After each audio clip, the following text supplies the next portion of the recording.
জি, মাস্টারমশাইদের দেখভাল করার দায়িত্ব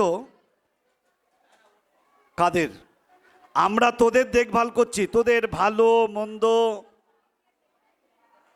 সব কিছু, চলাফেরা, কেউ ফাঁকি দিচ্ছিস কি না, কেউ ঠিক সময় আসছিস কি না, কারো পড়াশোনায় কোনো ক্ষতি হচ্ছে কি না, এটা দেখি কারা? আমরা দেখি, মাস্টারমশাইরা, দিদিমণিরা সকলে মিলে।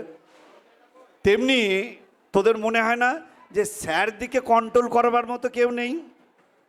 স্যারদের ভালো মন্দ, আমরা ঠিক সময় মাইনে পাবো কি না, আমরা রিটায়ার করব, চলে যাব, তো রিটায়ার করার পরেতে কী হবে? বুড়ো হয়ে যাব।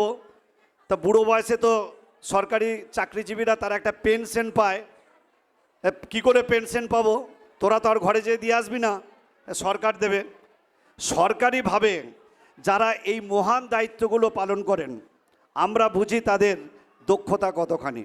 অর্থাৎ শিক্ষক শিক্ষিকা আমরা এবছর ঠিক করেছিলাম, তোরা দেখতে পাচ্ছিস না মঞ্চের মধ্যে একদম চেনা কিছু মানুষ, ওই আমাদের জয়ন্তবাবু, পরিচালন সমিতির সভাপতি, আর তোরা তো এই বিদ্যাসাগরের হেডমাস্টারমশাইকে দেখে দেখে একদম তোদের চেনা লোক হয়ে গেছে, প্রায় দিনই আসেন, ঠিক আছে?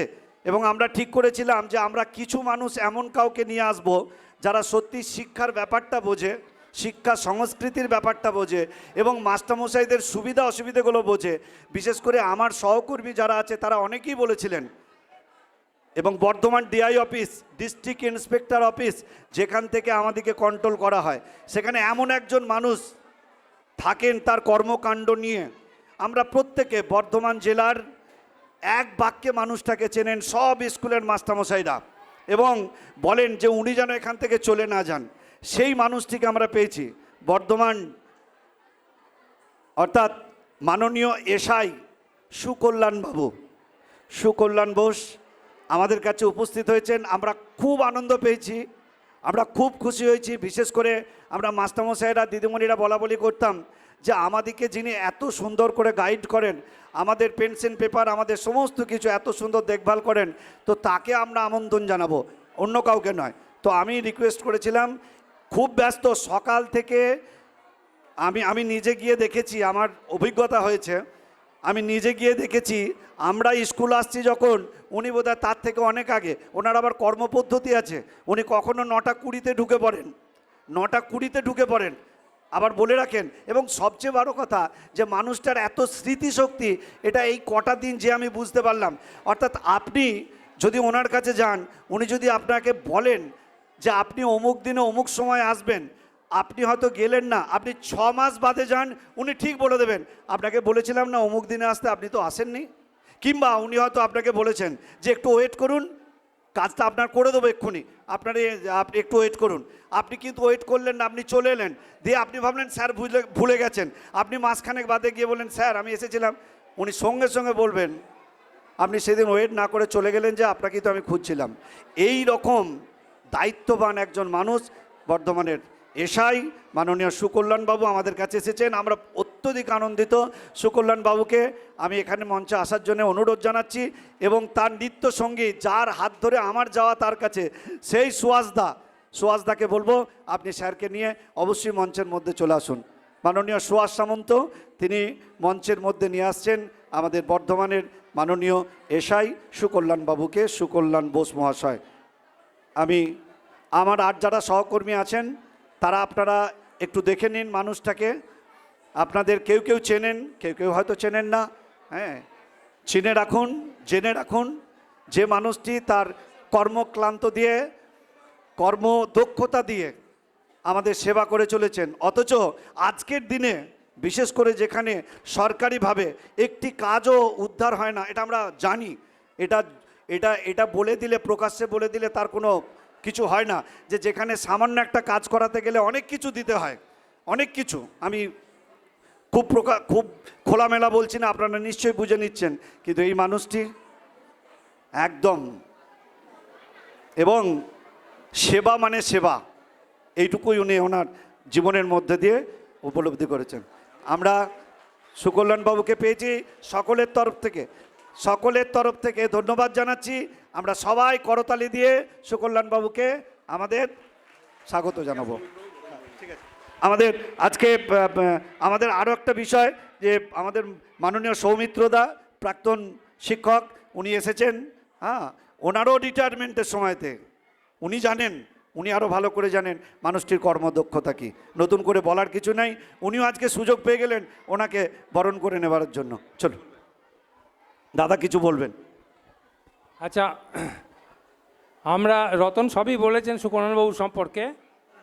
তো আমরা সত্যি আজকে গর্বিত এবং আপ্লুত, এরকম একজন দক্ষ মানুষকে আমাদের মাঝে পেয়েছি।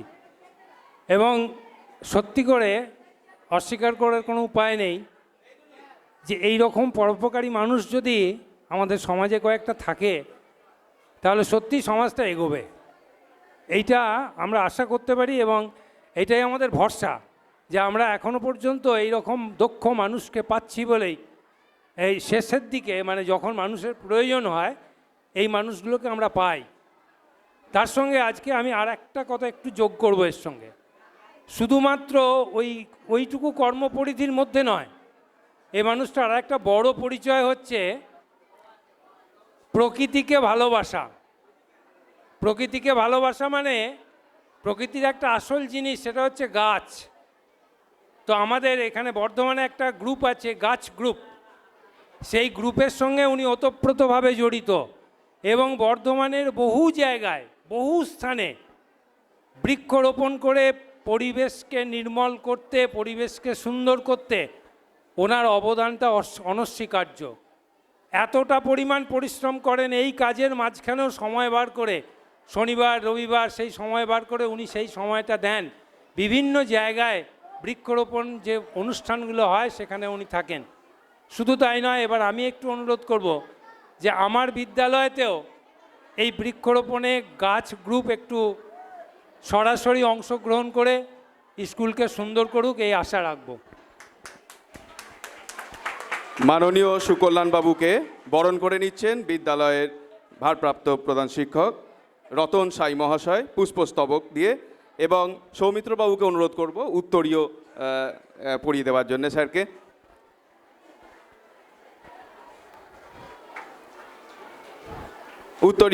উত্তরীয় পরিয়ে দিচ্ছেন মাননীয় সৌমিত্র তা মহাশয়।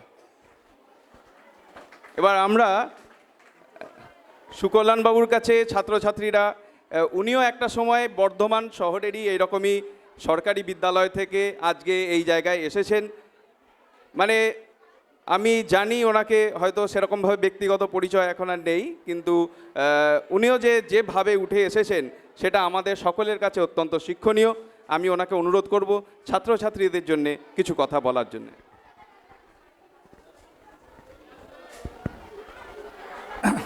সাধনপুর বিবেকানন্দ উচ্চ বিদ্যালয়ের আমাদের টিচার ইনচার্জ রতনবাবুর ডাক উপেক্ষা না করতে পেরে আজকে সারাদিনের পর দেখলাম না, একবার না গেলে খারাপ লাগবে। তবে খারাপ লাগা নয়, এসে যা দিদিমণি মাস্টারমশাইদের নাটক দেখে মনটা খুব ভালো হয়ে গেল যে এখনও এরকম কালচারাল একটা দিক স্কুলের মধ্যে চালু আছে, এটা আমার দেখে খুব ভালো লাগলো।